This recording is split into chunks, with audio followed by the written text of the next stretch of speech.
The crystal chandelier in the hotel ballroom cast elegant shadows across Sarah's engagement party, illuminating faces I hadn't seen in months. My sister had outdone herself with the venue, the Meridian Grand Hotel's premier event space, with its soaring ceilings and floor-to-ceiling windows overlooking the city skyline. 200 guests mingled beneath strings of fairy lights, champagne glasses clinking as Sarah basked in the attention she'd always craved. I stood near the back wearing a simple navy dress from Target, watching my sister work the room in her designer gown. At 29, Sarah had built her life around appearances. Her fiancé Marcus came from old money, and she'd spent the last 2 years transforming herself into the perfect society wife. Tonight was her moment to shine, and she wasn't about to let anyone steal her thunder, especially not me. Emma. Sarah's voice cut through the cocktail chatter as she approached with Marcus and his parents. Come meet the Worthingtons properly. I'd been introduced briefly during the receiving line, but Sarah clearly wanted to establish the family hierarchy for her future in-laws. Marcus's mother, Patricia Worthington, wore pearls that probably cost more than most people's cars, while his father, Judge Worthington, had the bearing of a man accustomed to deference. This is my younger sister, Sarah began, her tone already apologetic. Emma works in an office downtown. How lovely, Patricia smiled politely. What type of work do you do, dear? Before I could respond, Sarah jumped in. Meet my sister, the secretary, she announced loud enough for nearby guests to hear. Several heads turned in our direction. Still doing filing? She added with that familiar smirk I'd endured since childhood. The group waited for my response. I could feel the weight of their expectations, the subtle condescension in their polite smiles. Sarah had always been the golden child, homecoming queen, sorority president, marketing executive at a prestigious firm. I was the family afterthought, the one who'd dropped out of college, the one who'd never quite measured up to Sarah's achievements. Office work, yes, I nodded quietly, keeping my voice steady. Judge Worthington nodded approvingly. Honest work. We need people willing to handle the day-to-day operations. Exactly, Sarah beamed. Emma's very practical. Aren't you, Em? The word practical hung in the air like a dismissal. It was Sarah's code for ordinary, unremarkable, settled for less. She'd used it my entire life and it still stung. Marcus shifted uncomfortably. Sarah, maybe we should. Oh, it's fine, Sarah waved him off. Emma knows her place in the family. Don't you, Em? Around us, the party continued. Sarah's college friends clustered near the bar, their conversations punctuated by bursts of laughter. Her co-workers from the marketing firm had claimed a corner table, already deep into office gossip. The Worthington family contingent held court near the appetizer station, their voices carrying that particular cadence of inherited confidence. I'd grown up at events like this, always introduced as Sarah's little sister, always relegated to the children's table long past childhood, always expected to be grateful for inclusion. My parents had set the pattern early. Sarah was destined for greatness, while I was encouraged to be realistic about my limitations. Emma was always the quiet one. Mom had joined our circle, wine glass in hand. Sarah got all the personality in the family. And the ambition, Dad added, approaching with a plate of canapés. Though Emma's doing fine for herself. Steady job, modest apartment. Nothing wrong with keeping things simple. Their words felt like paper cuts. Small, precise, accumulating over decades. Sarah glowed under their praise while I stood there, reduced to a cautionary tale about settling for less. What exactly do you do at the office? Patricia asked, her interest seemingly genuine. Administrative support, I replied simply. Filing mostly, Sarah clarified with a laugh. Some data entry. Basic office tasks. Nothing too complicated. The Worthingtons nodded politely, their assessment of me clearly complete. I was the sister who'd provide a nice contrast to Sarah's success. Proof of good genes channeled properly versus wasted potential. Well, Judge Worthington cleared his throat. Every organization needs reliable support staff. The phrase, support staff, settled over me like a blanket of finality. It wasn't cruel exactly, just dismissive in that perfectly polite way that made disagreement seem petty. Marcus pulled out his phone to check the time, his expensive watch catching the light. The photographer will want some family shots soon, he told Sarah. Perfect timing, Sarah's eyes lit up. Emma, you'll be in a few photos, won't you? For the album.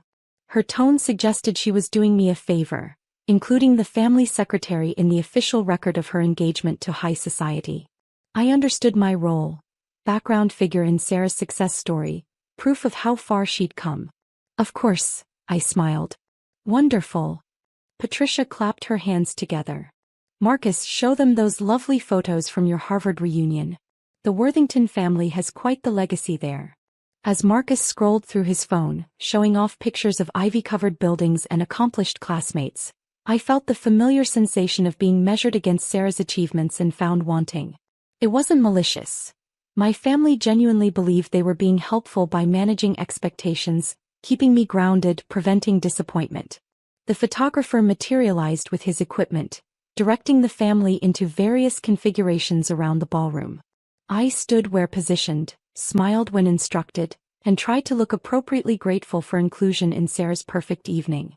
Now just the immediate family, the photographer directed, gesturing for me to step aside. I moved toward the edge of the group, understanding my place in the hierarchy. Through the camera lens, Sarah would be the radiant center, surrounded by parents and fiancé, while I'd appear in a few wider shots as additional context.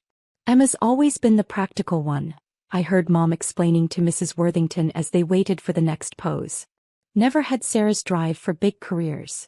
How wise, Patricia replied diplomatically. Not everyone can handle the pressure of executive positions. Their conversation drifted over me as I watched Marcus check his phone again. The device's screen lit up his face in the dim lighting, and I saw his expression change. His eyebrows drew together, then shot up in surprise.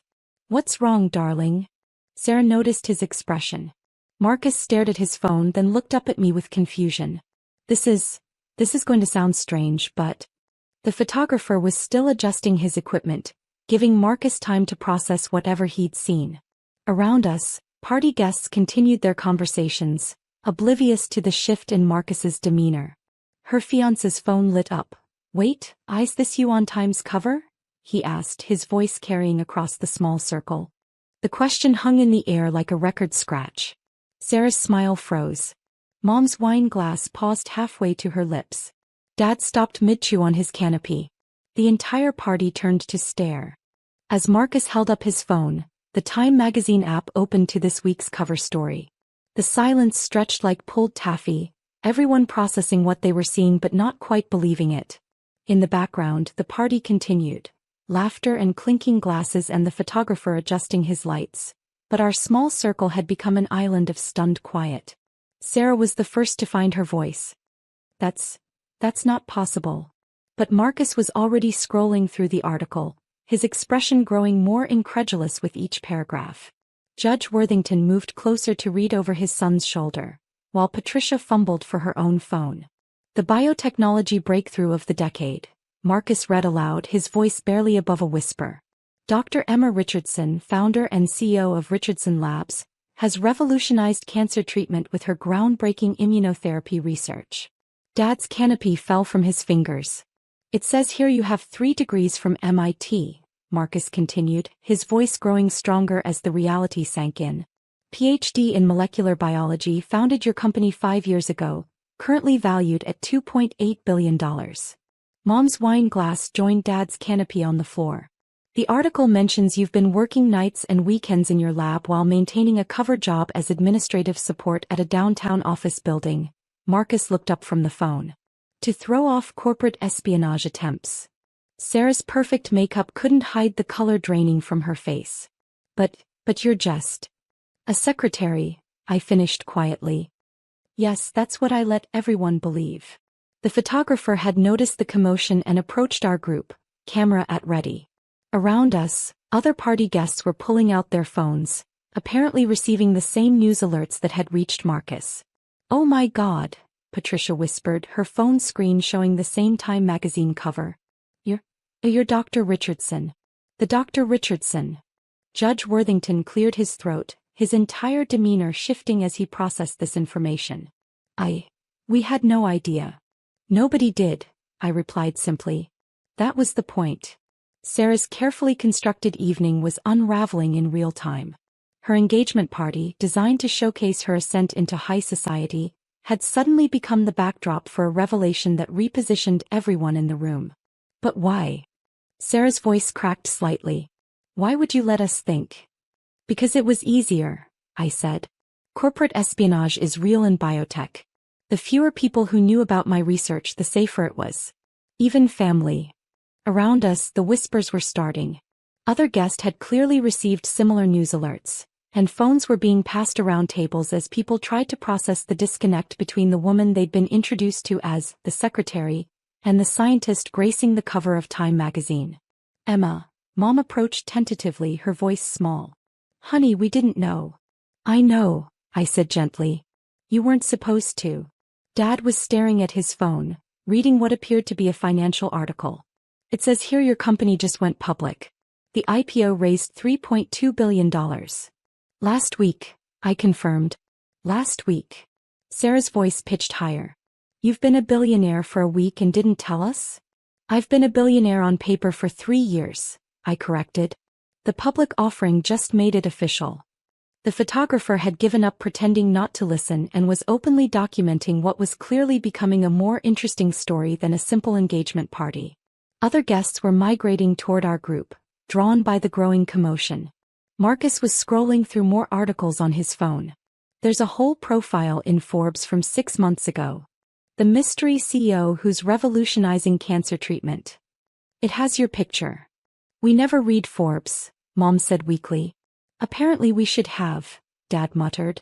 Sarah stood frozen in the center of it all, her perfect party derailed by the revelation that her dismissed little sister was actually the most successful person in the room. The irony wasn't lost on anyone. The woman she'd introduced as administrative support was being featured on magazine covers while Sarah's own career achievements suddenly seemed modest by comparison. The article mentions your lab has developed treatments that could save millions of lives, Patricia read from her phone, her voice filled with a respect that hadn't been there 10 minutes earlier. We're still in clinical trials, I said modestly. But the early results are extraordinary, Judge Worthington added, clearly reading from the same article. 93% remission rates in stage 4 patients. The room had grown quieter as more guests became aware of what was happening. Conversations had shifted from wedding planning and office gossip to hushed discussions about the Time magazine cover that was apparently trending on social media. How long? Sarah asked quietly.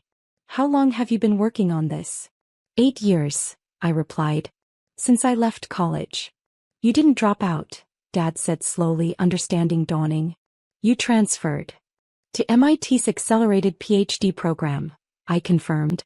Full scholarship. I graduated at 23. Mom sank into a nearby chair. 8 years. You've been working on cancer research for 8 years and we thought. You thought I'd given up, I finished. I know. The weight of 8 years of family dinners settled over the group. 8 years of being introduced as the family disappointment.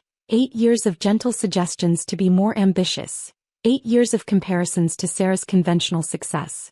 Marcus was still reading, his fascination growing with each article. It says you've published over 40 papers in peer-reviewed journals. You hold 17 patents. The FDA fast-tracked your treatment because the results were so promising. 41 papers, I corrected automatically. And 19 patents as of last month. Sarah's designer gown suddenly felt less impressive in a room where her sister had just been revealed as one of the world's leading cancer researchers. The crystal chandelier that had seemed so elegant an hour ago now illuminated a gathering where the woman labeled as just a secretary was actually the guest with the most extraordinary achievements. The White House called this morning, I added quietly.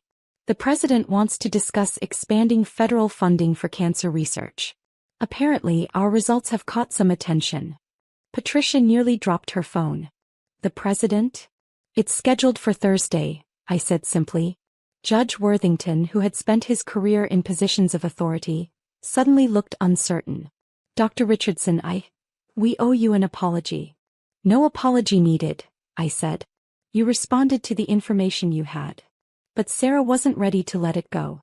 8 years, Emma. 8 years of letting us believe you were a failure. I suggested gently. Her silence was answer enough. Around us the party had transformed. Guests who had barely acknowledged me during the receiving line were now positioning themselves for introductions. The Worthington family friends who had politely dismissed me an hour earlier were suddenly very interested in conversation. Dr. Richardson, one of Judge Worthington's colleagues, approached hesitantly. "I don't suppose you're accepting new patients for your clinical trials?" The question hung in the air, highlighting the dramatic shift in perception. The woman they'd written off as ordinary was now being approached for life-saving medical intervention. "We have a waiting list," I said diplomatically. "Of course," he nodded, looking embarrassed by his presumption. Sarah's perfect evening had become something else entirely. Her engagement party was now overshadowed by the revelation that her family's supposed underachiever was actually an internationally recognized scientist whose work would likely save millions of lives. The photographer had been discreetly documenting the entire exchange, recognizing that he was witnessing something more newsworthy than a standard engagement party. The moment when a family discovered their daughter's true identity was exactly the kind of human interest story that magazines paid well for. "I should probably leave," I said quietly to Sarah. "This is your night." "No," she said quickly, then caught herself. I don't know what I mean." The honest confusion in her voice was more vulnerable than any of her usual confidence. For the first time in our lives, Sarah didn't know how to position herself in relation to me. "The Time article mentions you're planning to expand internationally," Marcus said, still processing the information on his phone. "Opening research facilities in 12 countries. 15 actually," I corrected. "We finalized agreements with 3 more governments yesterday." Patricia laughed nervously. "And here we were worried about your career prospects." The understatement of the century hanging in the air between crystal chandeliers and designer gowns. In a room full of people who had spent the evening making assumptions about a woman whose actual life made their accomplishments seem quaint by comparison. Sarah's engagement party would be remembered, but not for the reasons she'd intended. Instead of celebrating her ascent into high society, it had become the night her family discovered that their idea of success needed serious recalibration. "Emma," Sarah said finally, her voice small. "I'm sorry." "I know," I replied gently. "But you don't need to be." The sincerity in that moment cut through years of family dynamics, revealing the love that had always existed beneath the surface of sibling rivalry and parental expectations. "Will you stay?" she asked. "For the rest of the party?" I looked around the room, at my parents still processing 8 years of misunderstanding, at the Worthington family recalibrating their assessment of Sarah's relatives, at the photographer documenting a story that would probably end up in magazines itself. "Of course," I said. "But maybe we should take that family photo now. I have a feeling tonight's going to be talked about for a long time." Sarah smiled, the first genuine smile I'd seen from her all evening. "Yeah," she said. "I think you're right." As the photographer prepared his equipment and the family gathered for pictures, the ballroom buzzed with conversations that had nothing to do with wedding planning. Instead, guests were discussing cancer research, biotech innovation, and the mystery CEO who had been hiding in plain sight among the administrative support staff. The crystal chandelier cast the same elegant light, but everything else had changed. Sarah's engagement party had become the night the family discovered that success comes in many forms, and sometimes the person you overlook is actually the one changing the world. In the photos taken that night, Sarah still looked radiant in her designer gown, still the beautiful bride-to-be celebrating her engagement to high society. But standing beside her, in a simple navy dress from Target, was her sister. The cancer researcher, the CEO, the woman gracing the cover of Time magazine, the family member who had quietly revolutionized medicine while everyone else was making assumptions about filing and data entry. The pictures would capture a moment of transformation, when a family's understanding of achievement was permanently altered by 3 words on a magazine cover, and when the woman they'd labeled as just a secretary revealed herself to be one of the most important scientists of her generation. Sarah's perfect evening had become something even better. The night her family learned that greatness doesn't always announce itself, and sometimes the most extraordinary people are the ones who seem most ordinary. As the party continued around us, phones buzzing with news alerts and social media notifications, I caught Sarah's eye across the photographer's camera. She was still processing, still adjusting to a reality where her little sister's achievements dwarfed everyone else's in the room. But for the first time in our lives, she looked at me with something new, Not condescension or pity but respect. And maybe, just maybe, a little bit of awe. The Time magazine cover story would run for a week, but the story of Sarah's engagement party would last much longer. The night a family discovered that their assumptions about success, achievement and potential needed complete revision, and when the woman they'd dismissed as ordinary revealed herself to be extraordinary. The steady beep of the heart monitor was the only sound in the hospital room as I held my mother's frail hand. Her breathing was shallow, each intake of air seeming more difficult than the last. In these final moments, I wanted to remember everything about her, the gentle wrinkles around her eyes, the calluses on her hands from years of working our family farm, the faint lavender scent she always wore. "It's time to let go, Mom," I whispered, brushing back her silver hair. "The farm will be okay, I promise." I felt David's hand on my shoulder, his grip uncomfortably tight. My husband of 8 years, standing behind me like a dark shadow as my world crumbled. The heart monitor's rhythm began to slow. That's when he leaned down, his lips brushing against my ear. "Once she's gone, the farmland is mine. Object, and you'll never see Emma and Lucas again." My blood ran cold, but I didn't turn around. I kept my eyes fixed on Mom's face, watching as her last breath escaped her lips. The monitor flatlined, its harsh tone cutting through the room like a knife. I'm Olivia Harrison, and at 34, I was about to learn just how cruel the man I married could be. The next few days passed in a blur of funeral arrangements and paperwork. Our small farming community in Cedar Grove rallied around us, bringing casseroles and offering condolences. But beneath their sympathy, I could sense their uncertainty. Everyone knew the Harrison family farm was one of the most valuable properties in the county. 500 acres of prime agricultural land that had been in my family for 4 generations. David played his part perfectly. The grieving son-in-law, supportive husband, devoted father. He held my hand at the funeral, wiped away my tears, and made sure our children, Emma, 7, and Lucas, 5, were always perfectly behaved. But I caught the calculating looks he gave the farmland when he thought no one was watching. "The kids are finally asleep," David said, walking into our kitchen that evening. He loosened his tie and poured himself a whiskey. "We need to talk about the farm." I stood at the sink, staring out the window at the fields bathed in moonlight. The old scarecrow in the north field, the one Mom had insisted on keeping despite its weathered appearance, stood sentinel in the darkness. "There's nothing to talk about," I replied, keeping my voice steady. "The farm stays in my name just like Mom wanted." David's laugh was cold. "Come on, Olivia, be reasonable. You know nothing about running a farm. I have connections, investors interested in development. We could make millions." By destroying everything my family built? I turned to face him, seeing the stranger who had replaced my husband. "This isn't just land, David. It's our heritage, our children's inheritance." His expression hardened. "I've already spoken to my lawyer. Either you sign the property over to me, or I'll make sure you never see Emma and Lucas again. My family has enough influence to make that happen." "You're threatening to take my children." The words felt like acid in my mouth. "I'm giving you a choice." He finished his whiskey and set the glass down with deliberate care. "Be smart about this, Olivia. You have until the end of the week to decide."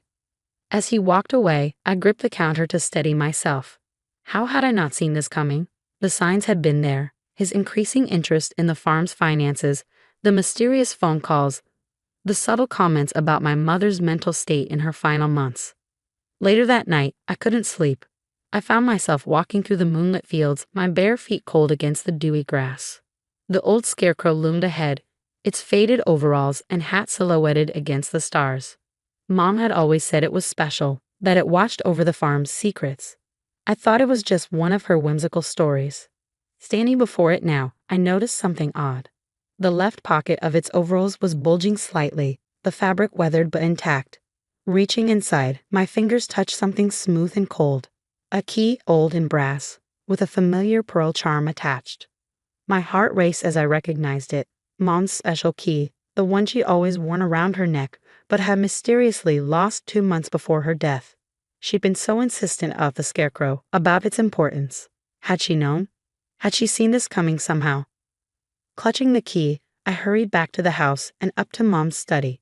The room was exactly as she'd left it, her collection of antique lockboxes still arranged on the shelves.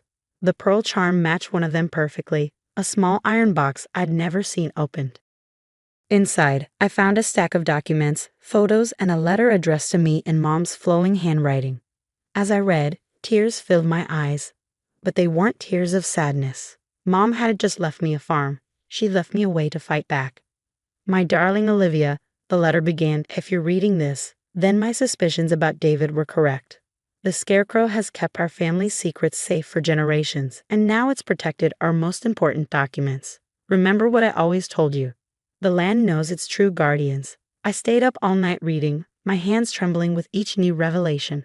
By dawn, I knew exactly what I had to do. David might think he held all the cards, but Mom had seen him coming. She prepared for this, armed me with everything I needed. Looking out the window at the old scarecrow, I allowed myself a small smile. David had no idea what he'd started, or how it would end. The sun rose over Cedar Grove, painting the fields gold. It was time to show my husband exactly who he was dealing with. Mom had taught me well, and the farm had one more secret to share. The next morning, I moved through our daily routine with calculated precision. I packed Emma and Lucas's lunches, kissed them goodbye as they boarded the school bus, and waited until David left for his law firm in the city. Only then did I allow myself to return to Mom's study and the documents that had changed everything. Among the papers was a thick folder labeled Harrison Development LLC, a company David had secretly formed 6 months ago. There were emails, contracts, and most damning of all, recordings. Mom hadn't just suspected David's plans, she documented them. Mrs. Harrison was quite thorough. Mr. Peterson, our family's longtime attorney, said later that morning as he reviewed the evidence. These recordings of David discussing plans to force you out, while they're quite incriminating. I sat across from his desk, clutching my coffee cup. He threatened to take my children. Mr. Peterson's eyes hardened. That's where he made his biggest mistake. Your mother didn't just leave you the farm, Olivia. She left you proof of David's conspiracy to commit fraud. He's been planning this takeover for years, working with developers behind my back while my mother was dying. The coffee turned bitter in my mouth, using our children as leverage. There's more. Mr. Peterson pulled out another document. Your mother suspected David might try something like this. That's why she set up a trust for Emma and Lucas, with you as sole trustee. He can't touch it. The weight that had been crushing my chest lifted slightly. Mom had protected not just the land, but my children's future too. What do we do next? I asked. First, we file for an emergency custody order. These threats he made are serious. Then, we move to protect the farm's assets. The development contracts he's been arranging, they're worthless without your signature. As we planned our next steps, my phone buzzed with a text from David. Thought about what I said. Don't make this harder than it needs to be. I didn't respond. Instead, I drove out to the north field, where the old scarecrow stood watch. The morning sun cast its shadow long across the earth, pointing toward the ancient oak tree at the field's edge. Mom's letter had mentioned the tree, and now I understood why. Kneeling at its base, I found what she'd described, a small metal box, buried shallow among the roots.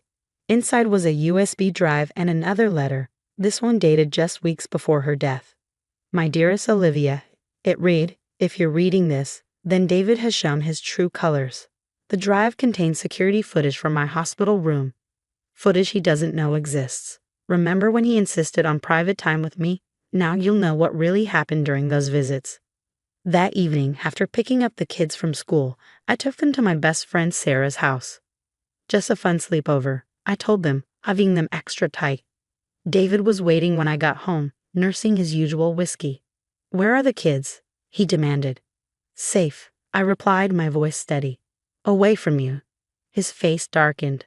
What's that supposed to mean? It means I know everything, David. The development company, the threats to Mom when she refused to sell, the plans you made while she was dying. He set his glass down slowly. You're being dramatic. I'm trying to secure our future. No, I said, pulling out my phone.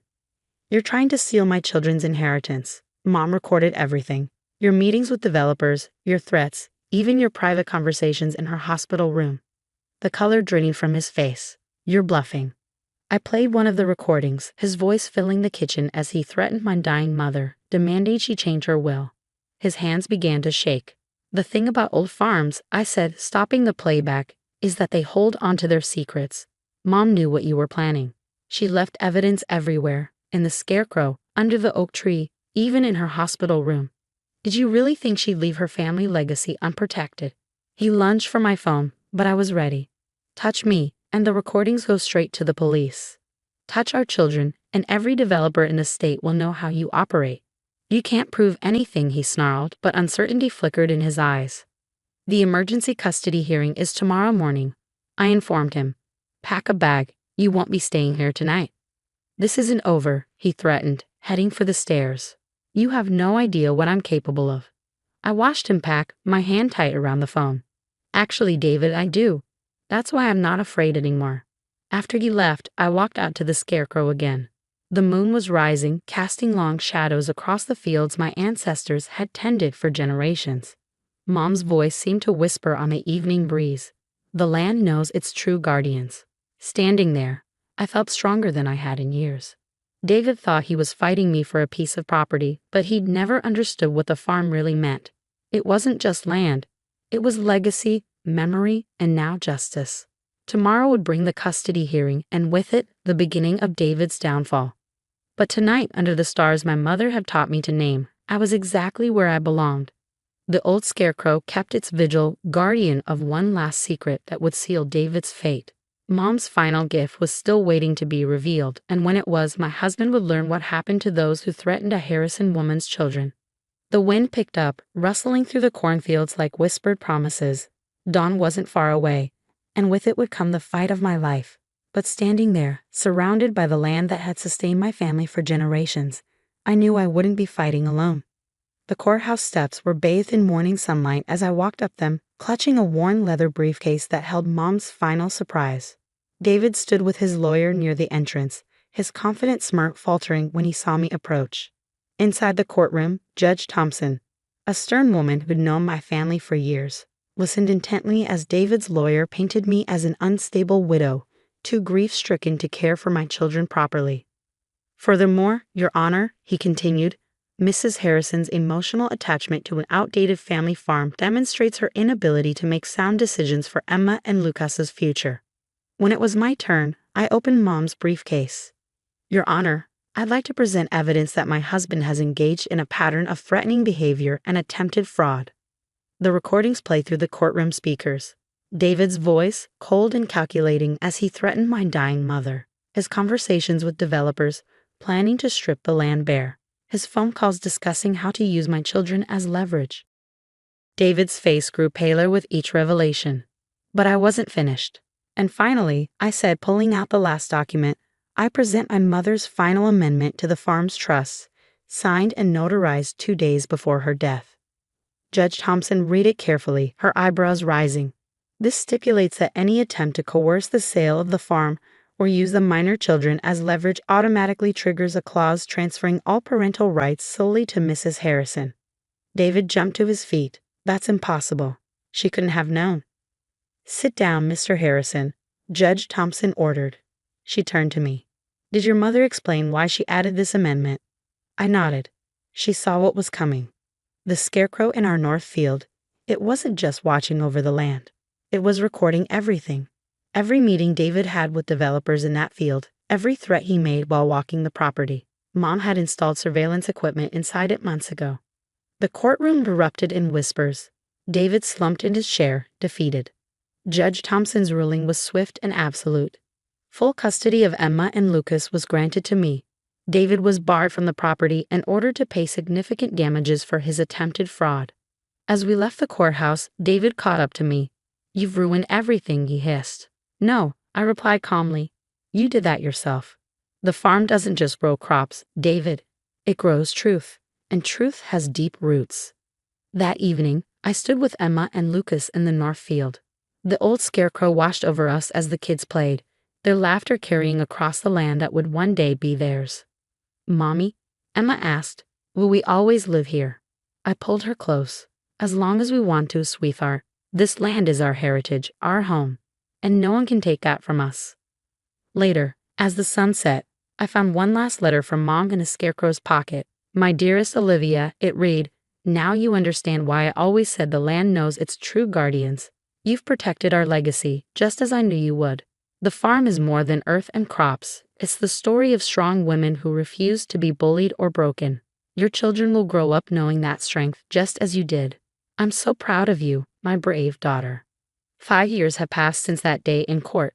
The farm thrives under my care, its organic produce feeding our community just as it has for generations. Emma and Lucas are growing tall and strong, learning the rhythms of the land as I did at their age. David moved away, his reputation in ruins after the truth about his schemes became public. Sometimes I hear he's trying to rebuild his law practice in another state, but his past follows him like shadows across a field. The old scarecrow still stands guard in the north field, though its surveillance equipment has long since been removed. I keep it there as a reminder that sometimes the best defense is simply watching, waiting, and trusting that truth will find its way to the surface, like seeds breaking through soil in spring. Mom was right about everything. The land does know its true guardians. And as I watch my children play in the same fields where I grew up, I know our family's legacy is secure. Not because we fought to keep it, but because we understood what David never did, that some things are worth more than money, and the strongest roots are the ones nourished by love. The sun sets over Cedar Grove each evening, painting our fields gold, and I think about how wrong David was. He thought he was fighting for land, for property. But this place, this legacy, was never just about the soil. It was about the strength of women who refused to be bullied, the power of mothers protecting their children, and the simple truth that some bonds can't be broken by threats or greed. The old scarecrow keeps its vigil, and our family farm continues to thrive, proof that the most precious inheritances aren't just passed down. They're earned, protected, and cherished generation after generation. That $700,000 is gone forever. My mother-in-law's voice dripped with satisfaction through the phone. I've already moved it all. Consider it payment for putting up with you for the last 8 years. I stood in my kitchen, staring at the family photo on my fridge, the last picture taken of my parents before the accident. My name is Sophie Anderson, and at 32, I was learning that my mother-in-law had just stolen my parents' entire life savings. What did you just say? I managed to keep my voice steady, though my hands were shaking. The morning sun streamed through my kitchen window, casting shadows that suddenly felt too dark, too heavy. Oh, don't act surprised, Diana sneered. Your parents' joint account? The one you've been so preciously preserving since their accident? I found the paperwork in Michael's office last month.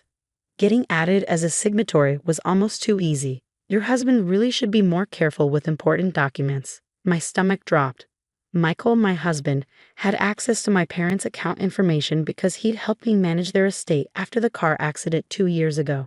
We kept the account open, using the interest to fund scholarships at the local high school where my mom had taught for 20 years. Diana, that money was meant for. For what? She cut me off. Some pathetic scholarships. Please, my investment opportunity is much more worthwhile. Besides, you're not even their real daughter. They adopted you, remember? That money should go to a real family member. The adoption card. Of course she'd play that. Diana had never accepted me even after 8 years of marriage to her precious son. To her, I would always be the orphan who got lucky twice.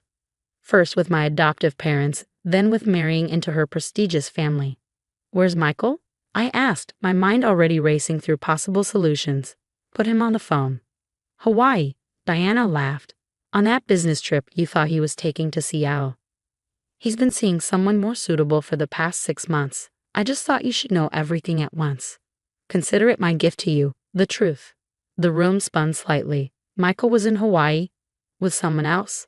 I gripped the kitchen counter, my knuckles turning white. You're lying. Check his credit card statements if you don't believe me, though I suppose money might be tight for you now. Her laugh felt like acid in my ears. I have to go. My yoga instructor is here. Don't bother trying anything. The money's already been moved through several accounts. You'll never see it again. The line went dead. I stood there for a moment, letting the magnitude of what had just happened wash over me. Then, something shifted inside.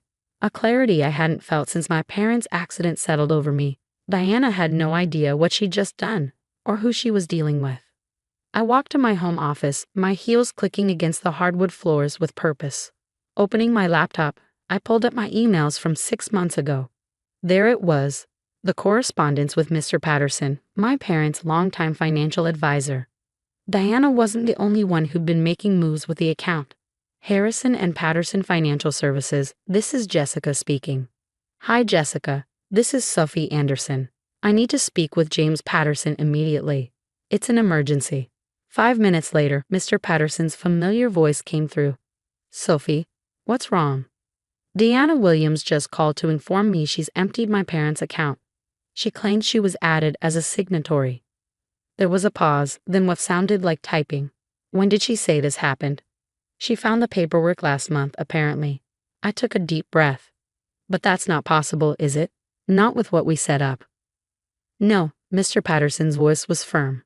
It's not. After you came to me with concerns about unauthorized access attempts 6 months ago, we moved the actual funds to a new secure account.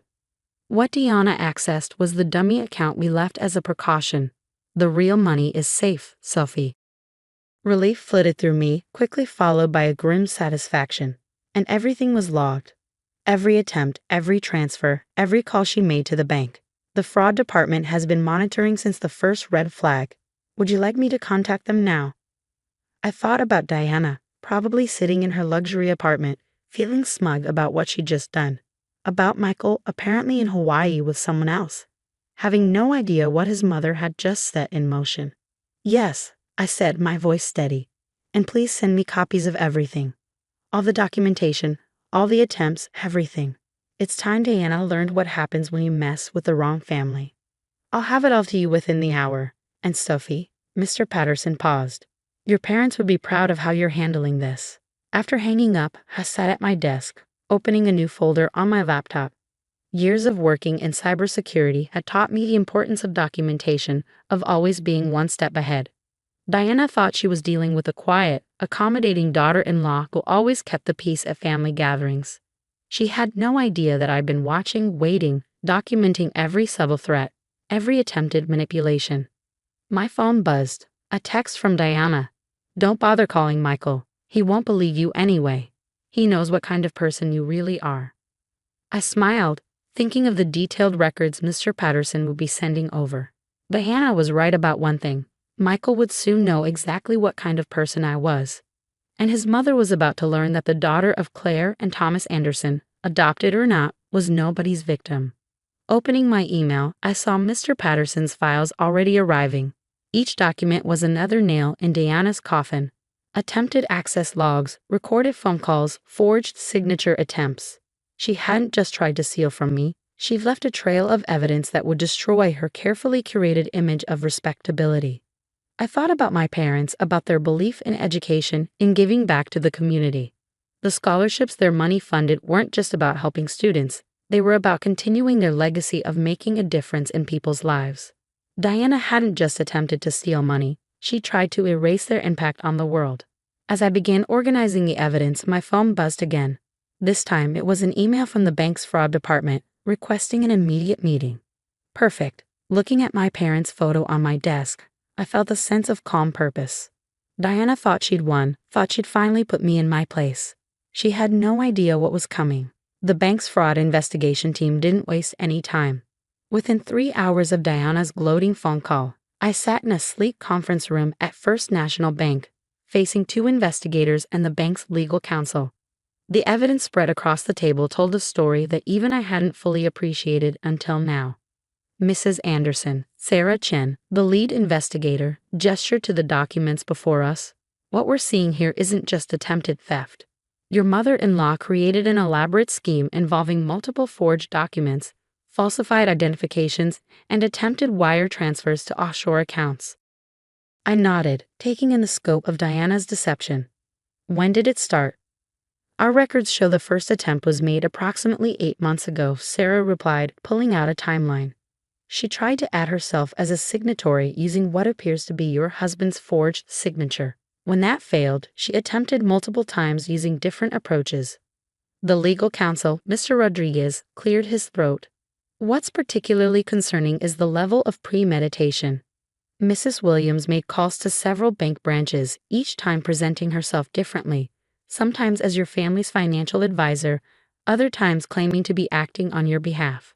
As they walked me through the evidence, my phone kept buzzing with texts from Diana, each one more smug than the last.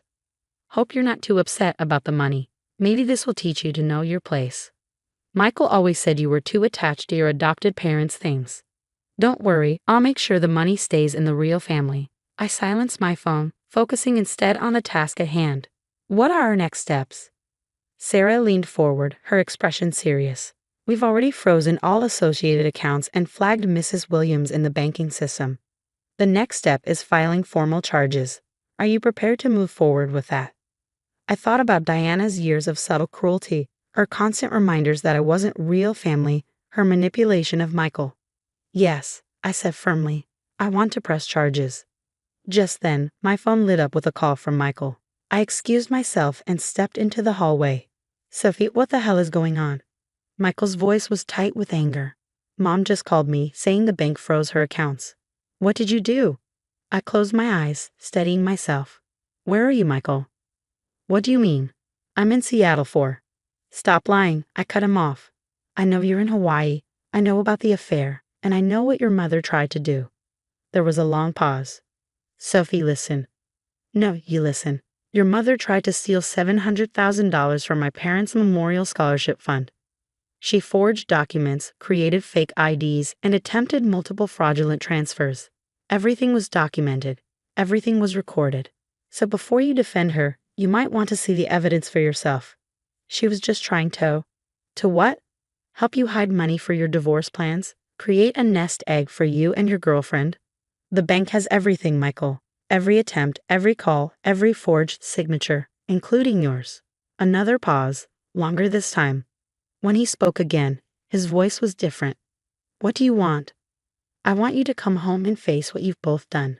The bank's fraud department and their legal team are involved now. This isn't going away. After hanging up, I returned to the conference room where Sarah and Mr. Rodriguez were reviewing additional documents. Mrs. Anderson, Mr. Rodriguez said, we found something else. It appears Mrs. Williams has a history of similar attempts at other banks. This isn't her first time trying something like this. Of course it wasn't. Diana had always lived beyond her means, always had some new investment scheme or business opportunity. I'd never imagined she'd go this far, though. My phone buzzed again. Another text from Diana. Michael will never believe you over his own mother. You're nothing but an orphan playing house. I showed the message to Sarah, who added it to their growing file of evidence. This will help establish pattern and intent, she explained. Her communications show clear premeditation. As we continued through the documentation, a bank security officer entered with new information.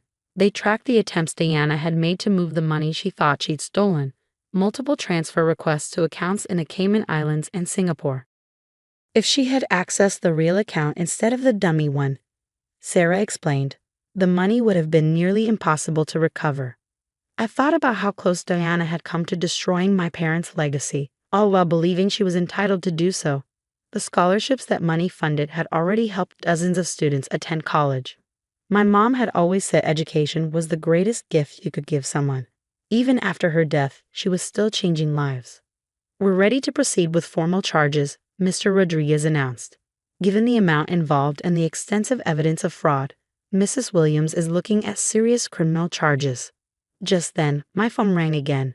This time it was Diana. I put it on speaker. You ungrateful little nobody, she hissed. How dare you involve the bank? Do you know who I am in this community? Actually, Diana, I do know who you are. So does the bank's fraud department, their legal team, and soon, the police. Would you like to know what they found? You're bluffing, but her voice wavered slightly. Multiple forged documents, fake IDs, recorded phone calls where you impersonated bank officials. Oh, and evidence of similar attempts at other banks. Did you really think no one was watching? I was just trying to steal from my dead parents' memorial fund, trying to erase their legacy because you never thought I deserved to be part of your family.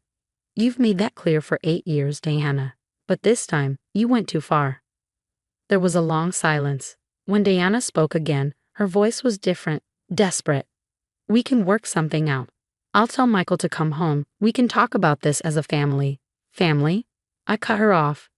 You've spent 8 years telling me I'm not family. Now you get to face the consequences of your actions, just like anyone else. I ended the call, looking up to find Sarah and Mr. Rodriguez watching with professional approval. The police will want to speak with her today, Sarah said. Would you like to be present when they do?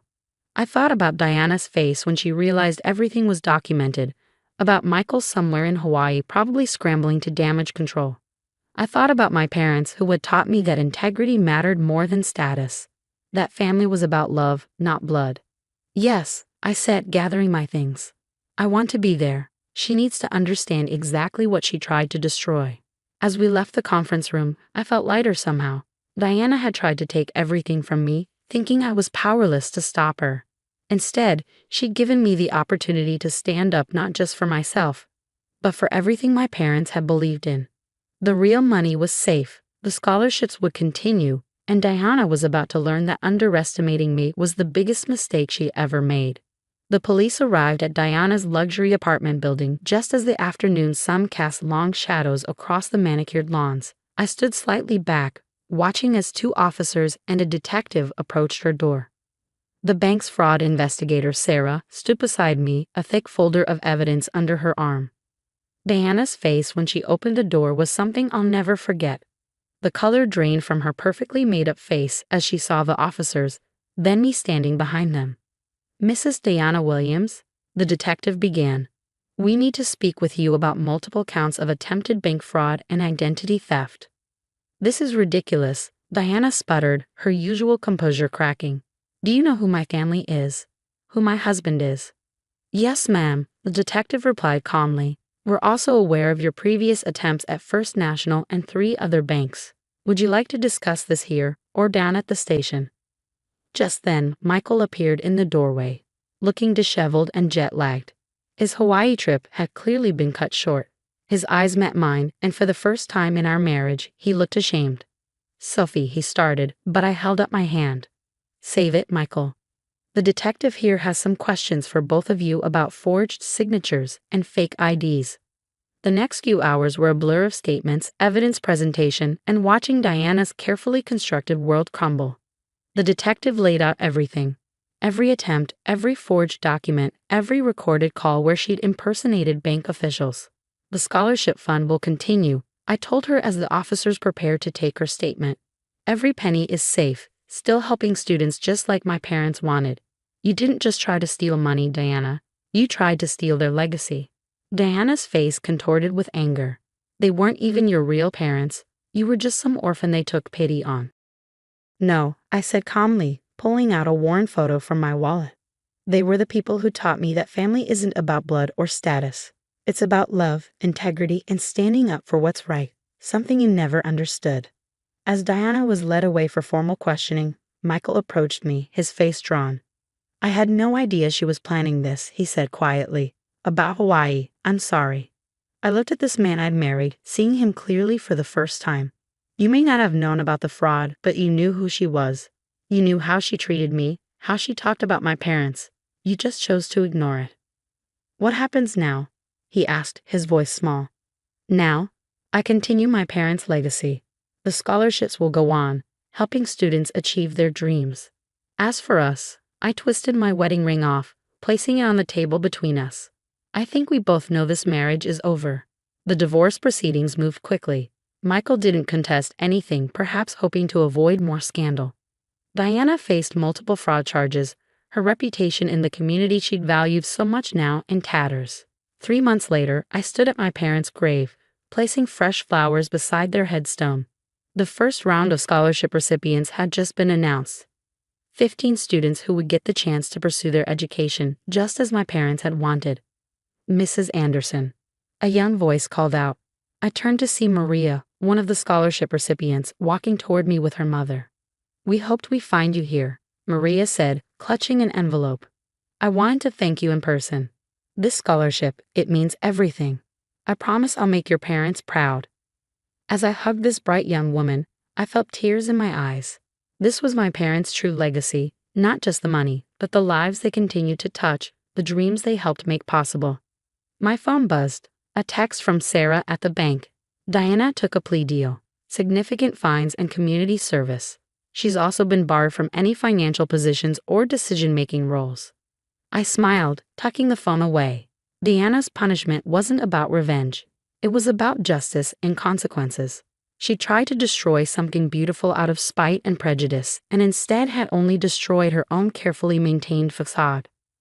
Later that evening, as I sat in my home office reviewing applications for the next round of scholarships, I found myself looking at that last family photo on my desk. My parents' smiling faces reminded me of everything they taught me about strength, about dignity, about standing up for what's right. Deanna had thought she could break me by attacking their legacy. Instead, she'd only made it stronger. The scholarship fund wasn't just about money, it was about continuing their work, their belief in education and opportunity. My mom used to say that the true measure of a person isn't in how they treat those they respect, but in how they treat those they don't. Diana had shown exactly who she was, and in doing so, had helped me become stronger, more determined to honor my parents' memory. The next scholarship ceremony would be held in the high school auditorium where my mom had taught for so many years. Looking at the list of recipients, I felt a deep sense of peace. Diana had tried to take everything from me, thinking I was powerless to stop her. Instead, she'd given me the opportunity to prove that family isn't about blood or status. It's about love, integrity, and the legacy we choose to build. My parents would have been proud not just of protecting their legacy, but of using it to help others build their own. That, more than any revenge, was the sweetest victory of all.